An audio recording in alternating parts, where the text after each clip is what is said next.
Hello, Steve White, Trickboy 89 for Steve Arts 89. Well, Paramount has been under the control of Skydance for the last week, since like last Thursday, and they finally talked to the press about their vision for the studio, their plans. Obviously, they want to be number one, they want to be a powerhouse, they want to matter again.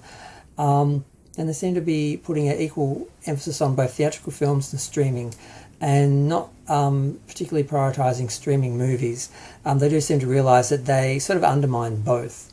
You don't get the sort of daily, weekly sort of comfort food sort of element that you get from TV series and series, and you also don't get the prestige or the big theatrical experience and budget and everything that you get from movies and theatrical movies. They just sort of undermine both, and they're kind of the equivalent of direct-to-video movies back in the day, or TV movies. So they're going to be focusing more on theatrical films or streaming TV series. Which is good. Now, so far as Star Trek, they're talking about having a holistic approach instead of a siloed or siloed or whatever. I'm not sure. I've seen the word written, but I'm not sure how they said it.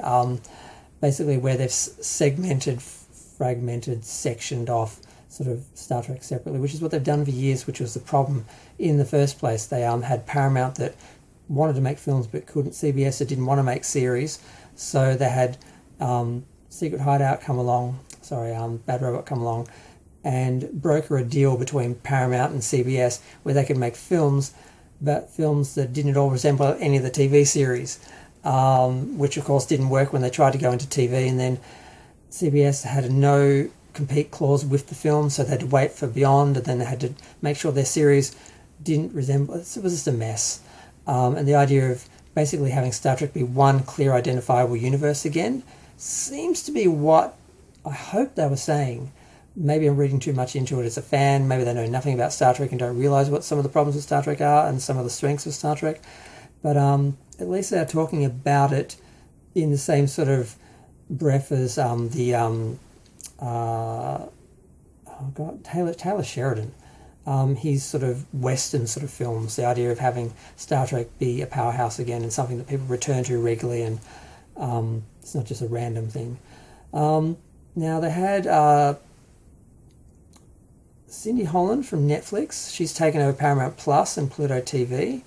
And they someone, I think it was in Variety, was talking about the last two films they talked about doing, and the assumption is they're going to work on these films, the Star Trek 4, and the one that is now being directed by, I think, where's the name, Toby Haynes, and written by Seth Graham and Simon Kinberg.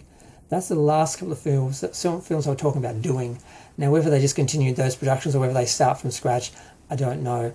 But I just want them to return to the original Star Trek universe, the one that's recognisable, that we all love, and do science fiction stories with a little bit of action, a little bit of, other elements, genre elements and things that are secondary, and science fiction is the main thing, as opposed to science fiction being sort of the afterthought and everything else being the focus, because they're trying to be everything other than Star Trek, like they're embarrassed or ashamed of it or something, or they don't quite know what people see in Star Trek, so they're just like making something better because it's a Star Trek thing. There's that element that was there in the Secret Hideout culture, I guess, because the man leading it, Kurtzman, hated Star Trek. He never liked it, never watched it, and was only brought on to be the counter to the Star Trek fan, and they put a non-Trek fan and a Trek fan together. The idea was they'd make a film that wasn't too Trekky, that general audiences and people who don't like Star Trek could like, trying to make it more like Star Wars, for example. And then the Trekkie left, and then we're just left with a non-Trek fan in charge of, the whole thing. So that was a disaster. But what else did they talk about so far as Paramount? They didn't really go into any specifics. They're talking about doing 20 films a year, and I am a little bit concerned with some of that, because they're talking about doing another Top Gun like it's going to be a big hit, and I'm like, you realise that was only a hit because the MAGAs got behind it, because it was seen as a MAGA film, and they were trying to make a point that if you give us a MAGA film, a conservative film, we'll make it a hit, and they sort of did that as an example. It wasn't about Tom Cruise or Top Gun, and that's why Mission Impossible, they expected it to make a lot of money, and it didn't, because no one cares about Tom Cruise. They were just trying to show what they could do. And also putting Transformers back bringing Transformers back, but putting Michael Bay in charge, like they can recreate the start of the franchise that he's run into the ground. It's too late, and no one trusts him. No one wants more Michael Bay. So I'm a bit worried they're not quite, don't quite know what they're doing. So a little bit worried about that.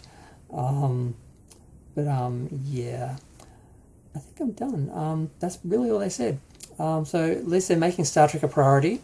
They said it's an absolute priority, and they at least are looking at it as one universe, one franchise, and probably going to be better that way, rather than having it all sectioned off and people trying to make, like Kurtzman's idea was, let's have a different universe with different shows for different people, for different sections of the audience, and maybe one of them will be popular, because I don't know what to do with Star Trek, because I don't know what Star Trek is and I don't like it. That's sort of where they went, and hopefully that's going to be over.